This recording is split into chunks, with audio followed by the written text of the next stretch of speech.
अस्सलाम वालेकुम। आप देख रहे हैं रियलिटी नाउ। मैं हूं अली सरवर। सबसे पहले लाखों करोड़ों अरबों दुरूद सलाम हुजूर अकरम सल्लल्लाहु अलैहि वसल्लम की जात मुकद्दस पर। बहुत दिनों बाद आपसे मुलाकात हो रही है इंशाल्लाह।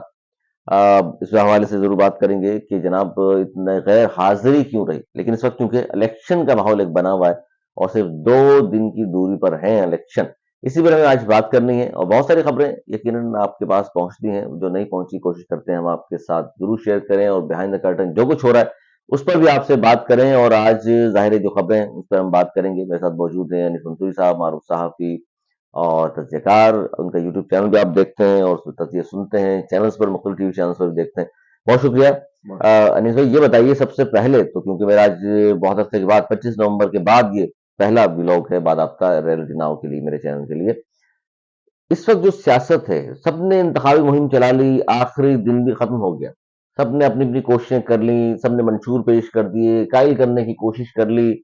मैं सबसे पहले एक खबर की तरफ जाना चाह रहा हूँ जो आज सबको जिसका इंतजार था, फिर मैं आपसे आपका तजिया लूंगा। ये बड़ा अहम होगा आज का ये प्रोग्राम मेरा, इसलिए भी कि अनीस मंसूरी साहब जो हैं, तमाम जो कराची में इस वक्त सियासत हो रही है, जो सियासी जमातें मेहनत कर रही हैं, उन तमाम को बड़ा करीब से देखते चले आ रहे हैं। तो इनका तजिया इसलिए बड़ा अहम होगा कि 9 तारीख को जब मैं शो करूंगा तो इंशाल्लाह अनीस भाई से रिक्वेस्ट करेंगे उस दिन हमारे साथ हो, तो उसमें पता चलेगा कि आज की बातें किस हद तक दुरुस्त हुई है। लेकिन सबसे पहले फाक अहमद साहब की एक बहुत ये खबर थी कि जनाब आज कोई बहुत ही पता नहीं किस किस्म का ऐलान वो कर देंगे और सिंध की सियासत और कराची की खासतौर पर सियासत तब्दील हो जाएगी। और उन्होंने जो ऐलान किया उसके बाद क्या समझा जाए अनीस मंसूरी साहब कि आज जो उन्होंने ऐलान कर दिया तो सियासत तब्दील हो गई, बड़ा ऐलान कर दिया, कुछ होने जा रहा है, या आप समझ रहे हैं कि इस ऐलान के बाद क्या देख रहे हैं आप? हाँ, बहुत शुक्रिया अली। देखें, आफ़ाक़ अहमद साहब के बयान के हवाले से तवक्कुआत लोगों को और तसव्वुरात बहुत हो जाते हैं। एक तो तवक्कुआत होती हैं, एक तसव्वुरात बहुत हो जाते हैं।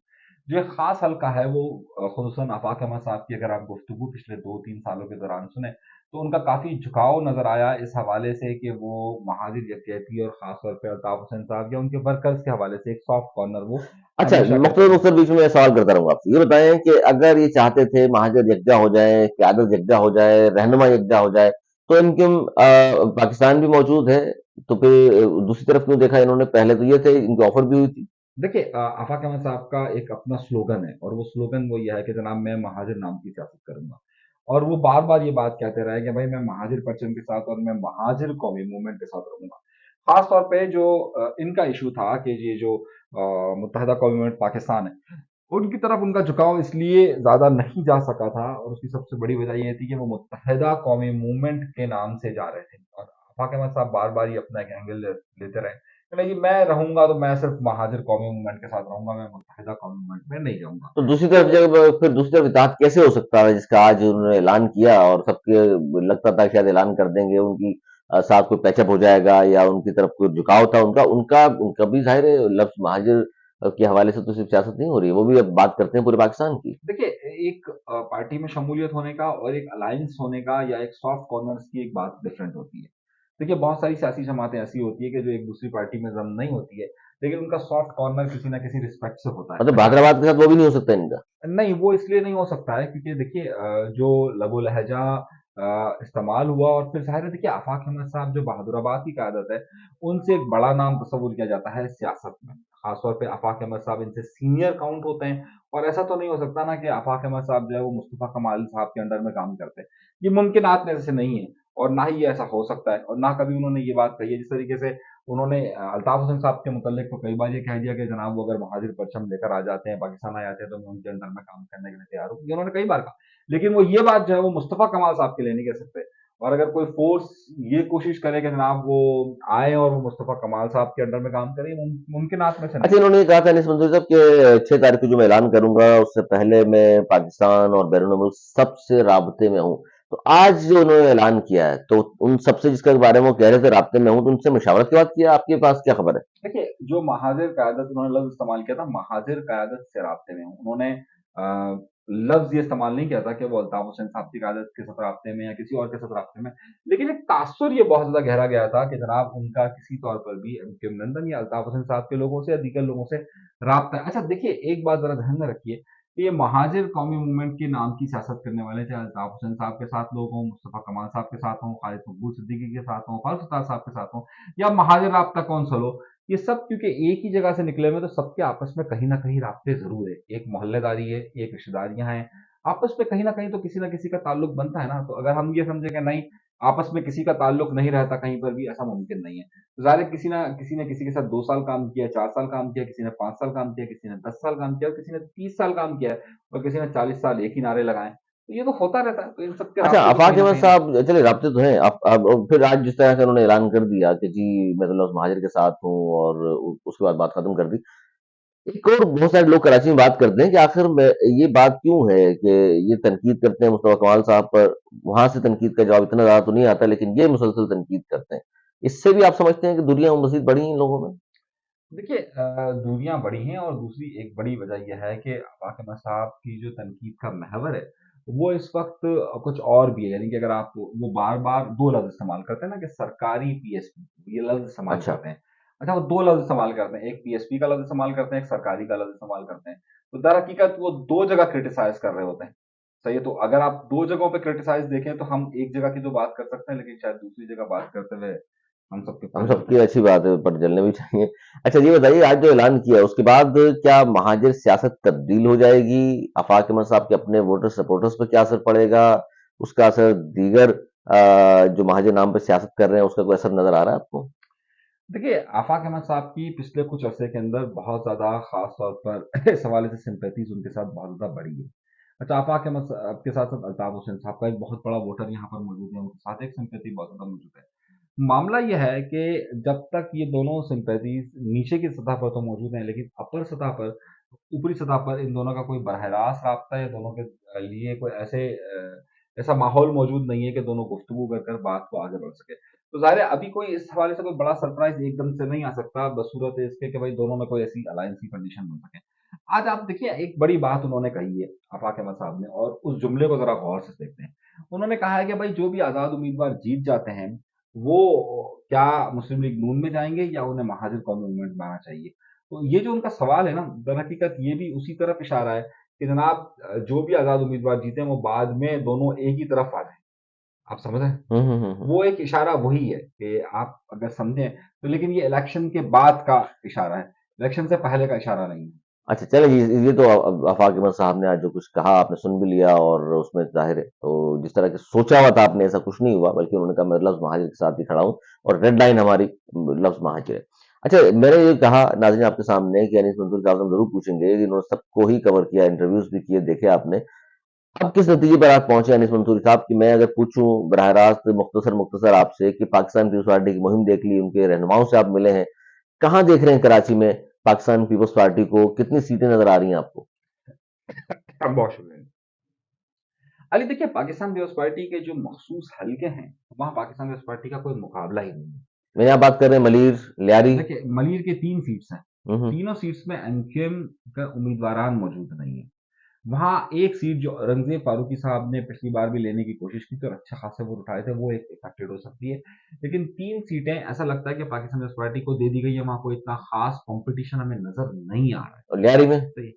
अब लियारी में साउथ की 3 सीट्स हैं, 3 में जो एक सीट है 239 वो वहाँ पर भी देखिए कि एक तरफ पाकिस्तान पीपल्स पार्टी का वोट बैंक है, फिर अगला वोट बैंक डिवाइड है, यानी कि उसमें आपको जो है वो शकूर शाह साहब भी खड़े हुए नज़र आएँगे, उसमें जमीयत उलमा इस्लाम भी नज़र आ रही है, उसमें पाकिस्तान मुस्लिम लीग नून भी नज़र आ रही है, तो फिर ये वोट डिस्ट्रीब्यूट होगा। तो वहाँ पर पाकिस्तान पीपल्स पार्टी अपना वोट ले सकती है। इसी तरीके से अगर आप जो केमाड़ी की जो दूसरी सीट है 243 वहाँ पर भी जाकर देखें तो वो वन साइड लगता है। तो मैं कहना चाहता हूँ कि पाकिस्तान पीपल्स पार्टी की जो 5 सीट्स हैं, कराची से? वो तो कराची की जो 5 सीट्स है, वहाँ तो किसी ने अपना कॉम्पिटिटर ताकतवर खड़ा ही नहीं किया, कि कोई इतना मजबूत उम्मीदवार खड़ा हो सके कि जनाब वो सीट्स निकाल सकें। अब पाकिस्तान पीपल्स पार्टी क्या कर रही है, उन 5 सीट्स को सेव करने के बाद अगली सीट्स पर निगाहें दौड़ा रही हैं, कि जिसमें उनके पास 3 सीट्स ऐसी हैं कि जहाँ वो अच्छा कॉम्पिटिशन दे सकती है और 3 सीट्स ऐसी हैं कि जहाँ उनके चांसेस मुश्किल है लेकिन मुकाबला होगा।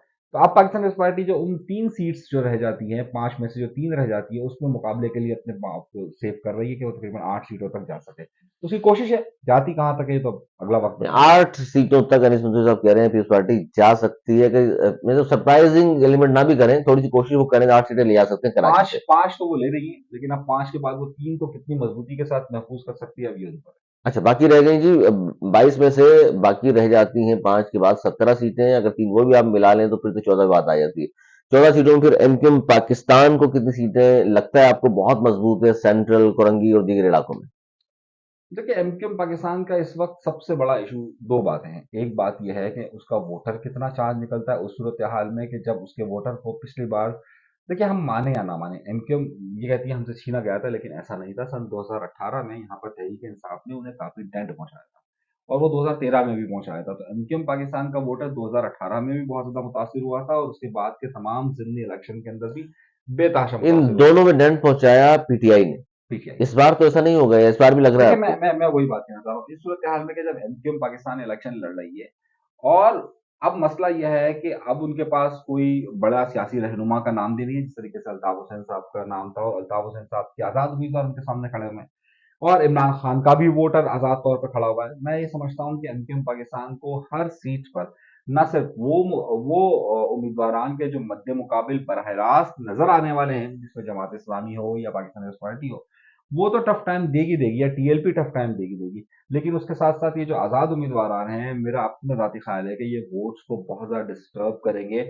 मैं हमने अपने पिछले वीलॉग में भी ये कहा था, अब भी कहता हूँ, ये टीएलपी, तहरीक इंसाफ और अल्ताफ हुसैन साहब का जो वोटर है उसके बारे में हम कोई प्रोडिक्शन नहीं कर सकते कि ये किस हद तक निकलेगा। ये सब का सब इलेक्शन के दिन अंदाजा होगा कि वो कितना तो वोट असर एमक्यूएम डालेगा। पाकिस्तान को क्या समझा जाए, जहां आपने खुलकर बताया पीपल्स पार्टी के हवाले से कि 5 तो उनकी पक्की हैं, 3 पे हो सकती है बात, एमक्यूएम की कितनी कंफर्म लग रही है? देखिए, एमकेएम की 3 सीट्स तो अपनी बहुत मजबूत पोजीशन रखती है, लेकिन मैं नहीं समझता कि इन 3 सीट्स के बाद अब उन्हें तमाम सीट्स पर अपने ज़्यादा से ज़्यादा लोगों को निकालना होगा। अगर एमकेएम पाकिस्तान ज़्यादा लोगों को नहीं निकाल पाती, तो मेरा नहीं ख्याल कि एमकेएम पाकिस्तान ताकत के साथ अपनी चीज़ों को सिक्योर कर सकेगी। उसे अपने लोगों को निकालना पड़ेगा। मैं फिर कह रहा हूँ, देखिए, मैं तहरीक लब्बैक पाकिस्तान, तहरीक इंसाफ और एमकेएम लंदन के वोटर अभी बहुत ज्यादा अनसर्टन है। किसी को नहीं मालूम कि वो चार्ज वोटर कितना निकलेगा और कितना असरअंदाज होगा। ये एक अलग बात है कि बहुत सारे लोग ये कहते हैं कि जनाब किसी का हाथ होगा तो 12 सीट्स मिल जाएंगी। वो एक अलग बहस है। सही कि अगर लेकिन जो ग्राउंड रियलिटीज बता रहे हैं आप वो ठीक है। अच्छा, जाते जाते मैं चाहूँ मुख्तसर भी लोग आज करते हैं, जाते जाते बताइए कि जमात इस्लामी और तहरीक लब्बैक, इन दोनों को कराची में क्या नजर आ रहा है, दोनों में से ज्यादा मजबूत कौन है? देखिए, तहरीक लब्बैक और जमात इस्लामी दोनों के हल्के मुख्तलिफ हैं। मैं मसूदी की बात इस तरीके से नहीं करता। तहरीक लब्बैक के जो हल्के हैं वो टिपिकल वो हल्के हैं कि जैसे कोरंगी, लाठी, मलीर, डिस्ट्रिक्ट साउथ और डिस्ट्रिक्ट वेस्ट। जो जमात इस्लामी है उनके मजबूत किले डिस्ट्रिक्ट ईस्ट और डिस्ट्रिक्ट सेंट्रल है। तो मैं समझता हूँ कि दोनों का मुकाबला एक दूसरे से बहुत कम है। दोनों एक दूसरे के अपोनियंट, मतलब अलग अलग हल्कों से ज्यादा ताकतवर है और मैं समझता हूँ कि वो अलग अलग हल्कों से ही बेहतर दोनों पोजीशन अपना किसकी है प्रचार दोनों में करेंगे। से? मैं समझता हूँ दोनों की यकसा पोजीशन है। कोई दोनों की मैं ये नहीं कंपेयर कर सकता कि जमात जो है 10 ले जाएगी और तहरीक लब्बैक जो है वो 12 ले जाएगी, ऐसा नहीं हो सकेगा। दोनों जो है वो एक एक दो दो सीट्स पर ज्यादा मूव करेगी। दोनों एक एक दो दो सीट्स पर ज्यादा लगती हैं जी। ये हमारा आज का खुसूसी प्रोग्राम, पहला प्रोग्राम था, मैंने कहा थोड़ा सा दस दिया, खासतौर पर अनीस मंसूरी साहब का, क्योंकि पूरी कराची में तकरीबन सभी को कवर किया है इन्होंने, बात भी की है और ग्राउंड रियलिटीज को जानते भी हैं। तो आपको पता चल गया बड़ी जो पार्टीज हैं उनकी क्या सियासी पोजीशन हो सकती है 8 फरवरी को। जाहिर है अब विलोक के सिलसिला में शुरू कर रहे हैं और इंशाल्लाह आप इलेक्शन के हवाले से ट्रांसमिशन, खुसूसी ट्रांसमिशन में हमें देख सकेंगे। मुझे भी अनीस मंसूरी साहब को उसमें बहुत सारी चीजें सुनने को मिलेंगी, लेकिन ये महफूज रखिएगा ताकि आपको याद हो हमने क्या बात की थी 8 फरवरी इलेक्शन से पहले, हमारा क्या तज्जिया था, किस हद तक दुरुस्त साबित हुआ है, ये आने वाला वक्त बताएगा। अगले व्लॉग तक के लिए मुझे इजाजत, मौलाना की बात।